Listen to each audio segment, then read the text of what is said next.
আজ ফিশিসদের খাবার দিতে এসে দেখি ওদের খাবার প্রায় শেষ। তাই বাবুকে স্কুল থেকে নিয়ে আসার পথে আমাকে নামতে হলো পেট শপে। ফিলহাল নতুন কোনো পেটস নেবার ইরাদা তো নেই। এখানে ককাটিল, জাভা, বাজিগর ঝোলানো রয়েছে। ভেতরে গিয়ে একে একে সব ফিশ দেখছিলাম। যাদের ভালোবাসি তাদের না দেখেই চলে যাব। গোল্ড ফিশের মধ্যে বেবি ফিমেল বেটার রয়েছে। অ্যাঞ্জেল ফিশের নিচেই দেখলাম বিকলাঙ্গ গাপ্পি। কেন বিকলাঙ্গ বললাম বাড়ি গিয়ে বলছি। এখান থেকে ফিমেল নিলাম দুটো, মেল তো ছিলই না। আর আমার কাছে মেল রয়েছে একটা। জানি না বাড়ির দুটো আর এই দুটোকে কিভাবে সামলাবে সে। যাকে যাক, নটস মাই প্রবলেম, ওটা গাপ্পিদের ঘরোয়া ব্যাপার। বাড়ি ফিরে প্রথমে সেট হতে দিলাম 30 মিনিট। তারপর দেখাচ্ছি কেন বিকলাঙ্গ বললাম।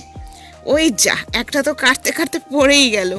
এই যে দেখো, বেকা তারা না, এই জন্যই বিকলাঙ্গ। এগুলো ছাট মাল গাপ্পির।